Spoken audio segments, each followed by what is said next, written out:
Welcome to Staff Works Explained. If you're here for the first time, please consider subscribing to this channel.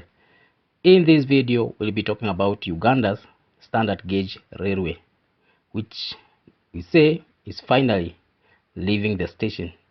And we'll look at how Islamic Development Bank financing has changed the equation. For nearly a decade, Uganda's standard gauge railway SGR has been a project defined more by announcements than construction. Groundbreaking ceremonies came and went. Financing negotiations dragged on. Contractors were appointed and later dropped. Meanwhile, Kenya completed the first phase of its own railway from Mombasa to Naivasha, leaving the regional vision of seamless modern railway across Africa or East Africa incomplete. That narrative has now taken a significant turn, with the Islamic Development Bank, IsDB, approving financing of approximately 650.75 million euros for the Malaba Kampala standard gauge railway. Uganda has, for the first time, secured a substantial portion of the funding needed to move from planning into full-scale construction. It's not the entire financial package required to build the line, but it represents the strongest financial commitment the project has received since it was conceived.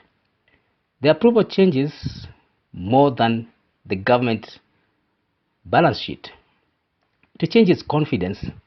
Infrastructure investors, contractors, and development financiers generally hesitate to commit resources to projects whose financing remains uncertain. Once anchor financing is secured from a multilateral institution such as IsDB, it becomes considerably easier for governments to mobilize the remaining funds from other lenders and capital markets. Whether that momentum ultimately translates into completed railway infrastructure, that remains to be seen. Uganda's railway ambitions have suffered repeated delays over the last 10 years, often because financing arrangements failed at the last hurdle. Construction itself has never been the principal obstacle. Securing affordable long-term financing has been. In this video, we examine how Uganda arrived at this point, what exactly the Malaba Kampala phase entails, why earlier procurement efforts collapsed, what makes the current delivery model different, and whether the current contractor possesses the experience and technical capacity to succeed where previous arrangements failed. It also considers the broader implications for regional trade, East African integration, as well as project delivery, while separating established facts from expectations that are yet to be tested. Let's start by looking at the railway that is designed for an entire region. Uganda's SGR is not just one railway line. It is a national railway network designed to replace the country's aging meter gauge railway, MGR, most of which dates back to the colonial period. The existing MGR meter gauge railway, built with rails spaced 1 meter apart, was adequate for the demands of early 20th century. Today, however, it is constrained by lower speeds, lighter axle loads, and limited capacity. Freight trains move slowly. Maintenance costs continue to rise, and the system struggles to compete with the road transport. The SGR adopts an internationally recognized 1,435 millimeters track gauge, allowing heavier trains, higher operating speeds, and significantly greater freight capacity. Standard gauge also improves interoperability with neighboring countries, pursuing similar rail systems under the Northern Corridor integration projects. Uganda's master plan envisages approximately 1,724 kilometers of newly built railway spread across several strategic corridors. The network is intended to connect with Kenya border at Malaba with Kampala before extending westwards to Kasese, southwest to Mirama Hills on the Rwandan border, north to Gulu and Nimule at the South Sudan border, and westwards towards the Democratic Republic of Congo eastern part through additional planned links. The vision extends beyond passenger transport. Freight movement forms the economic backbone of the project. Uganda's imports most of the fuel machinery, fertilizer, steel products, and manufactured goods through the port of Mombasa in Kenya. A modern railway has the potential to lower transport costs, reduce transit times, improve reliability, and shift substantial cargo volumes away from highways. Reduce dependence on heavy trucks would also lessen the road maintenance costs while improving road safety. The railway therefore represents a logistics project as much as transport project. Then, why the Malaba-Kampala section matters most? Among all the proposed corridors, none carries greater strategic importance than the 272 kilometers Malaba-Kampala section. Everything begins here. Malaba is East Africa's busiest land border crossing, handling the majority of cargo entering Uganda from Kenya. Every imported container destined for Kampala, Western Uganda, Rwanda, Eastern DRC, and South Sudan passes through this gateway. Connecting Malaba directly to Kampala creates the backbone upon which every future expansion depends. Without this first phase, subsequent branches cannot perform their intended role. The railway generally follows the existing northern corridor, traversing major commercial centers including Tororo, Mbare, Njinja, Mukono, before terminating at Kampala. The alignment has been selected to balance engineering feasibility, environmental consideration, existing settlement, and future operational efficiency. The line has been designed primarily as a mixed traffic railway capable of handling both freight and passenger services. Freight operations are expected to dominate that business case. Passenger services, while important, are unlikely to generate sufficient revenue in their own to justify the scale of investment that is required here. Instead, long-distance freight carrying imported and exported goods provides the financial foundation upon which the railway commercial viability rests. The infrastructure itself extends well beyond railway tracks. The project includes stations, freight terminals, maintenance depot, signaling systems, telecommunication infrastructure, power supply installations, bridges, drainage structures, level crossing, culverts, operational buildings, and security installations. Modern railways projects function as integrated transport systems rather than simply tracks connecting two locations. Signaling deserves particular mention because it often receives little public attention despite being the central to railway safety. Modern signaling continuously monitors trains positions, controls movement authority, and prevents collision by ensuring trains maintain safe separation distances. It effectively serves as the railway traffic management system, allowing multiple trains to operate efficiently on the same corridor. Similarly, telecommunication systems provide continuous communication between train crews and control centers and maintenance teams, enabling real-time operational management. Together, these systems determine not only safety but also the overall capacity of the railway. Let's now look at the regional context of this project. Uganda's railway cannot be viewed in isolation. Kenya has already completed the Mombasa-Nairobi standard gauge railway before extending to Naivasha.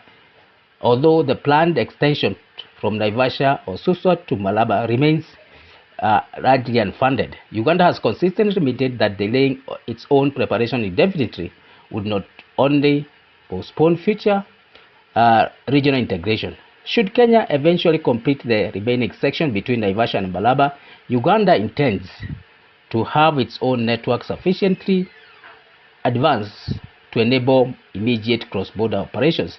In project management terms, Uganda appears to be reducing future integration risk by proceeding independently rather than waiting for simultaneous implementation. Whether Kenya accelerates its western extension will therefore influence how quickly the regional vision becomes operational, but it is no longer determines whether Uganda proceeds with the constructions. It has been years of planning and years of delay. The journey to this point has been considerably longer than many anticipated. Uganda formally embraced the standard gauge railway concept in the early 2010s as East African Community partner states sought to modernize regional transport infrastructure. Initial planning progressed steadily. Feasibility studies were completed. Environmental and social impact assessments were undertaken. Route alignments were identified. Land acquisition was planned and commenced. Regional coordination mechanisms were established. Attention shifted towards procurement and financing. Like several Africa railway projects during the period, Uganda initially looked towards Chinese financing support, and this was by Chinese state-owned contractors. The preferred engineering, procurement and construction EPC contractor became the China Harbour Engineering Company CHEC, one of China's largest international infrastructure firms. The model appeared straightforward.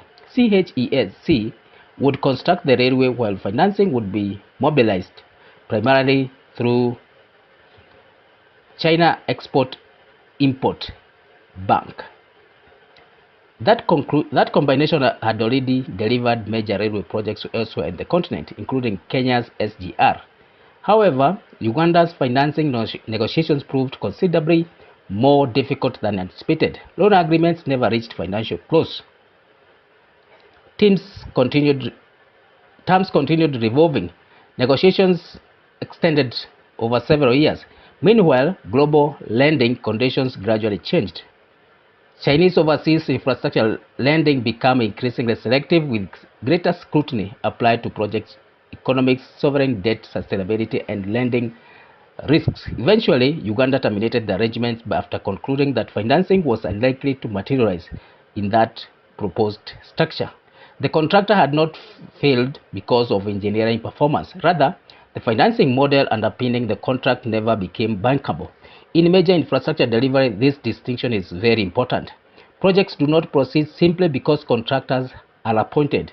They proceed when engineering, contracts, financing agreements, land acquisition, environmental approvals, and other government commitments all converge simultaneously.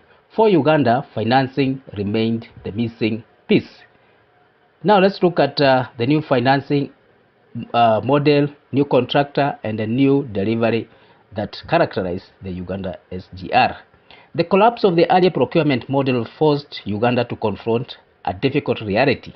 The country had spent years preparing technical design, undertaking environmental studies, acquiring sections of land, and negotiating with development partners. Yet construction remained elusive because the financing structure never matured into binding loan agreements. Rather than abandoning the project, the government adopted a different approach. Instead of relying almost entirely on single bilateral financier, Uganda began engaging multiple development finance institutions, while simultaneously seeking a contractor capable of delivering the engineering works under more flexible financing arrangements. That shift ultimately led to appointment of Yapı Merkezi, one of Turkey's largest engineering and construction companies. Then why did Uganda change contractors? It is important to distinguish between contractor capability and project financing. China Harbour Engineering Company (CHEC) remains one of the world's largest infrastructure contractors. It has delivered ports, highways, bridges, railway across Africa, Asia, and Europe. Uganda did not admit that arrangement because CHEC lacked engineering competence. The fundamental challenge was that the financing package linked to the contractor never reached financial close. In project finance, financial close refers to the point at which all lenders, borrowers, contractors, and government have signed legally binding agreements, allowing money to begin flowing into the project. Until financial close is achieved, construction cannot proceed regardless of how advanced the engineering plans may be. After years of negotiations, Uganda concluded that continuing under that existing arrangement would only prolong delays. The government therefore reopened procurement discussion and pursued a contractor that could work within a broader multi-source financing framework. That decision resulted to the selection of the Yapı Merkezi. Then the question is, who is Yapı Merkezi?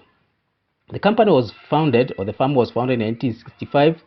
It is a privately owned Turkish engineering construction company headquartered in Istanbul.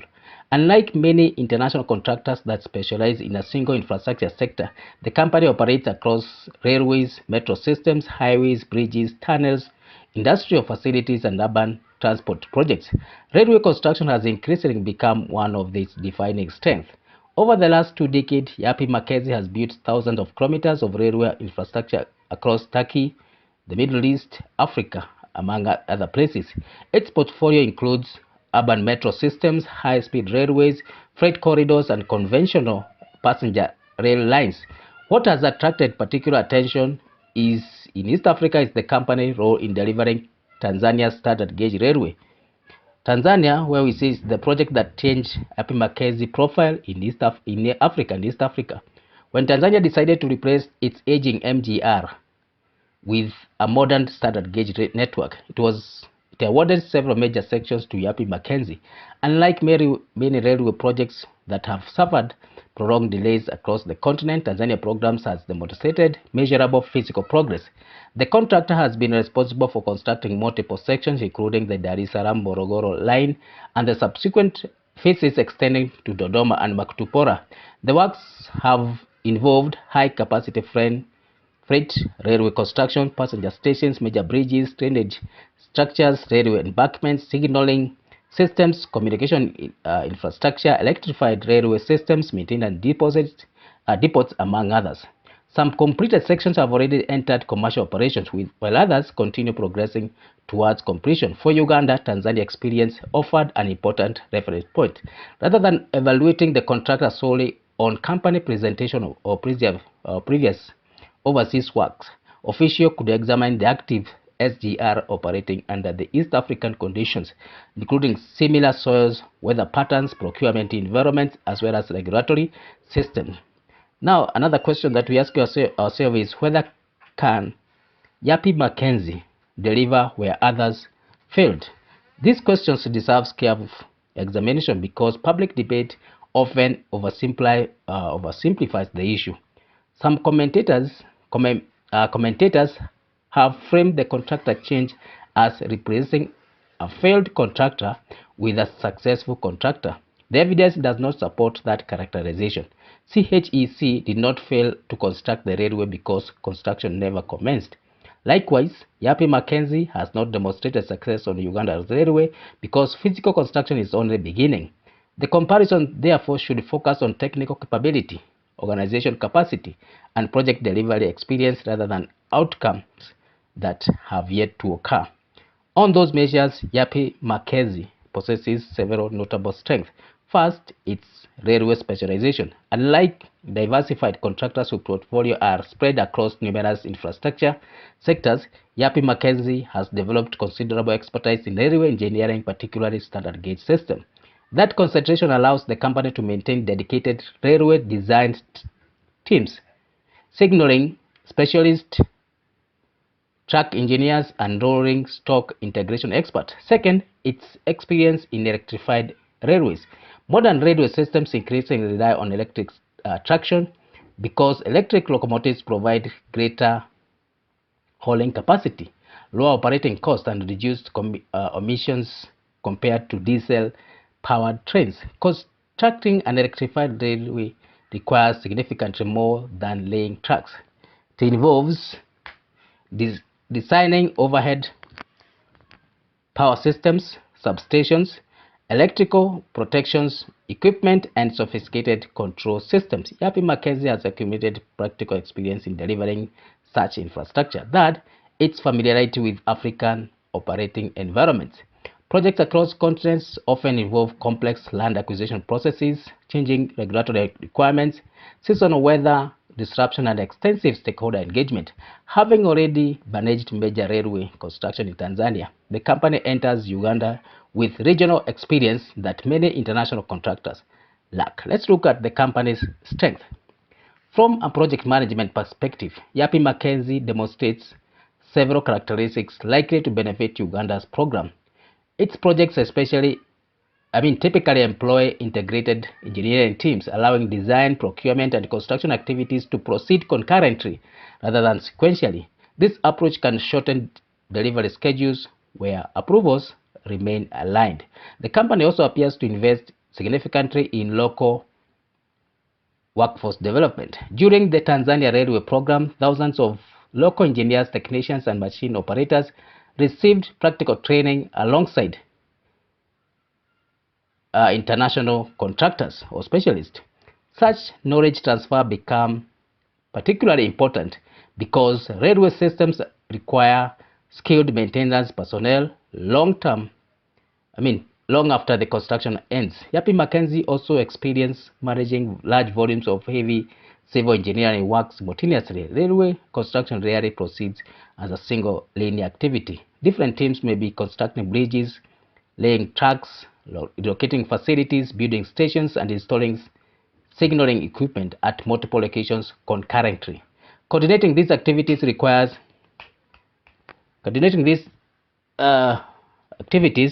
sophisticated planning systems and strong commercial controls.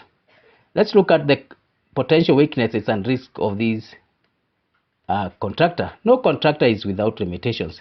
Although Yapı Merkezi has demonstrated strong engineering capability, Uganda Railway still faces several risks that extend beyond contractors' control. First is financing continuity. While the Islamic Development Bank financing represents a major milestone, the entire project cost exceeds the current funding package. Additional financing will still be required to complete the full Malaba-Kampala corridor.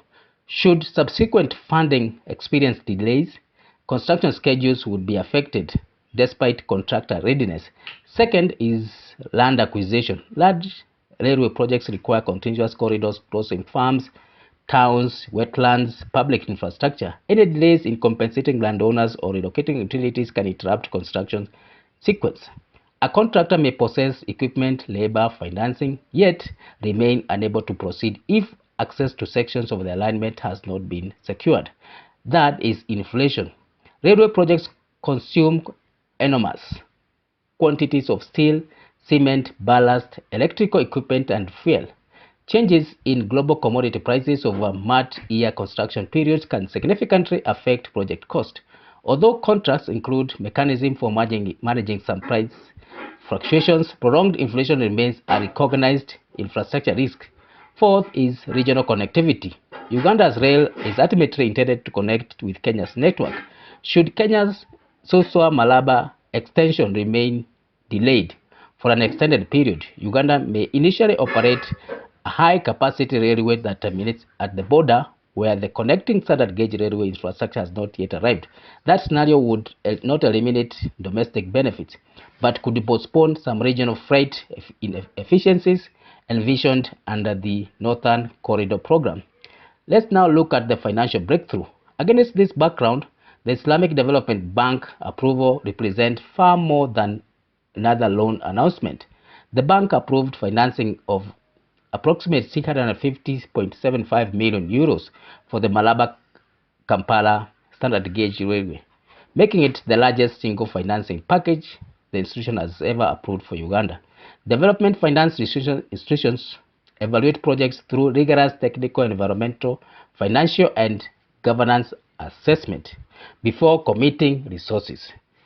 Approval, therefore, signals that the railway satisfied extensive due diligence regarding its economic viability, procurement arrangements, and implementation framework.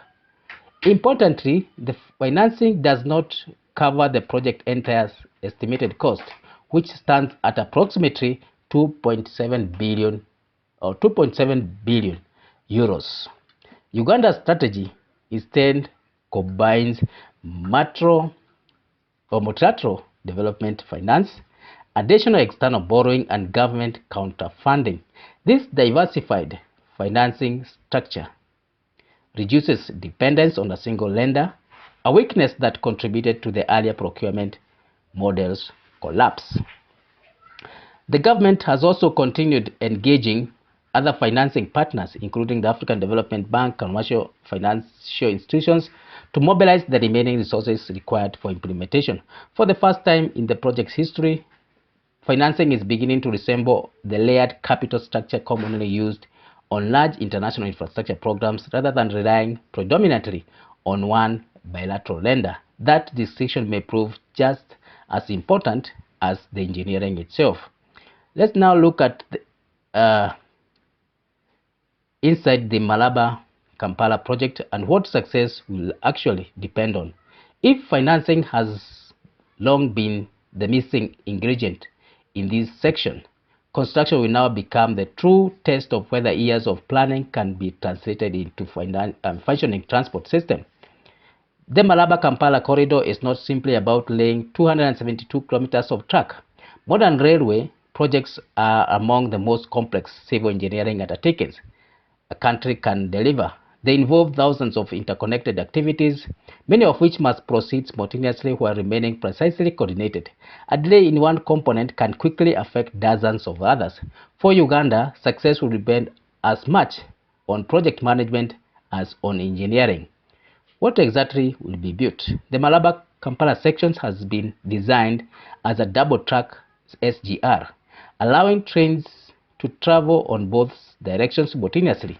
Unlike a single-track railway where the trains must wait at passing loops for oncoming traffic, double-track system significantly increases capacity and reduces delays.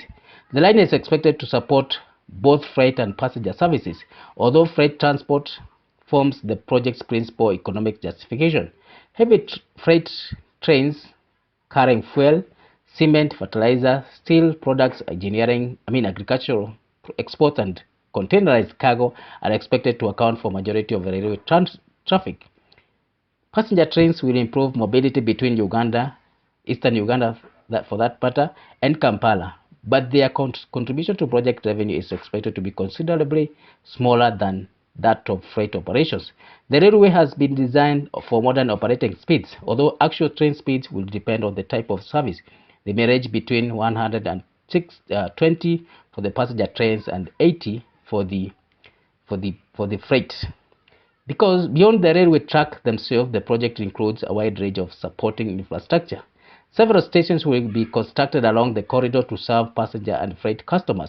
Freight terminals will provide facilities for the loading and unloading cargo, while maintenance depots will house specialized equipment used to inspect and repair locomotives, wagons, and railway infrastructure. The project also includes bridges, culverts, drainage systems, signaling equipment, telecommunication networks, security installation, operational control centers, and power infrastructure. Much of this infrastructure remains invisible to the traveling public, but it is essential for safe railway operations. Public discussion is often focused on passenger trains because they are the most visible part of any railway system. However, from that perspective, Uganda SGR is fundamentally a freight project. Uganda imports millions of tons of cargo every year, and this through the port of Mombasa. Much of the freight currently travels by road, with heavy trucks remaining or making the journey from Kenya to Malaba to Kampala before continuing western Uganda, Rwanda, eastern DRC, and South Sudan. Road transport has several disadvantages. Heavy trucks consume significant amount of fuel, increase congestion, accelerate road deterioration, and expose cargo to delays caused by weather, traffic, accidents, and border procedures. Railway address many of these challenges. Single freight train can transport the equivalent of hundreds of heavy trucks while consuming considerable less fuel per ton of cargo. Lower transport costs improve the competitiveness of imported goods while making Uganda exports more attractive in regional and international markets. Reduced freight costs can also influence sectors far beyond transport. Manufacturing, agriculture, mining, construction all depend heavily on affordable logistics. Lower transport costs, reduced production expenses, improve supply chains reliability, and also encourage private investment. This explains why governments often regard railway infrastructure as an economic development project rather than merely a transport system. Delivering a railway exceeds well beyond building physical infrastructure. Before construction begins, engineers must complete detailed design, confirm geological conditions, verify drainage requirements, as well as identify locations where utilities require relocations. Power transmission lines, water pipelines, fiber optic cables, and road networks frequently intersect proposed railway alignments. Each interaction requires engineering solutions and coordination with multiple public agencies. Land acquisition remains another critical component. The government, now we're talking about the project scope, which is beyond construction. Land acquisition remains another critical component. The government has already undertaken substantial compensation programs along parts of the corridor. Nevertheless, remaining land acquisition activities will continue influencing construction schedules. Experience from similar railway projects across Africa demonstrates that unresolved compensation disputes can become one of the most significant causes of construction delay. Managing these issues requires effective stakeholder engagement, transparent valuation processes, and timely payment of compensation. These activities are not secondary for construction, they are part of the construction. Let's now look at the project timeline. Uganda SGR has received one of the longest preparation periods of any major infrastructure project in East Africa. Planning began more than a decade ago with feasibility studies, route selection, regional coordination, and the National Corridor Integration projects. Environmental and social impact assessment followed. These studies examined how construction might affect communities, wetlands, wildlife, water resources, and cultural heritage sites. International lenders generally require such assessment before approving financing because infrastructure projects must demonstrate that environment and social impacts can be managed responsibly. Engineering design was subsequently prepared, followed by procurement activities and negotiations with prospective financiers. It was during the financing phase that progress slowed dramatically. Several years passed without financial close, leaving technical preparations complete but constructions unable to start. The approval of Islamic Development Bank financing now provides an opportunity to transition from the project preparation into physical implementation. Government projections indicate that construction of the Malaba-Kampala sections will take approximately 48 months. Although large infrastructure projects of this scale are inherently vulnerable to schedule adjustment, factors such as weather conditions, land acquisition, utility relocation, supply chain disruption, and financing continually influence completion date. Rather than viewing the 4-year construction program as a fixed deadline, it is more accurate to regard this timeline as the planned implementation schedule under normal operation conditions.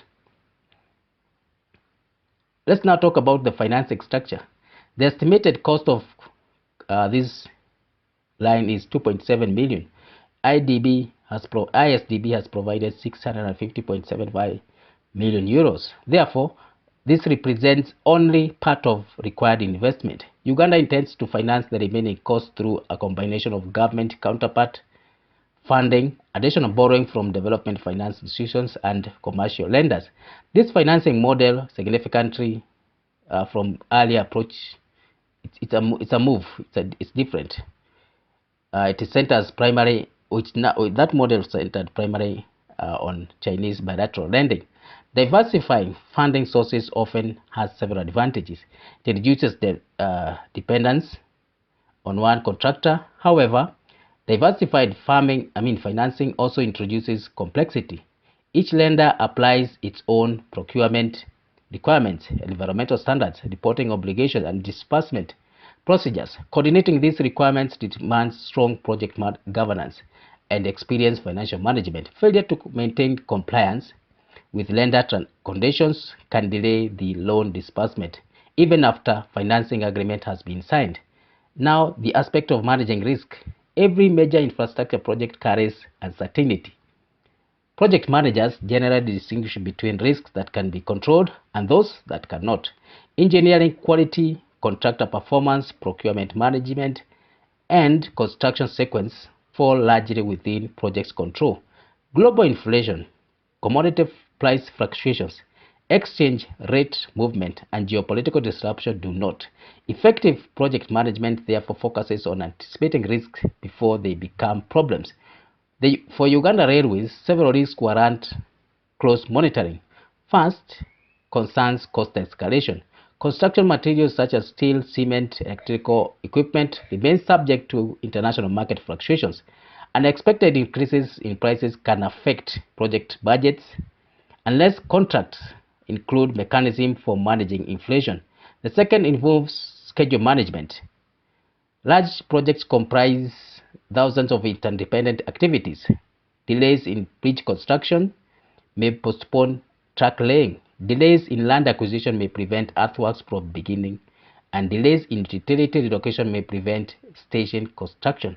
Maintaining progress, therefore, requires constant coordination across multiple contractors, government agencies, as well as financing partners.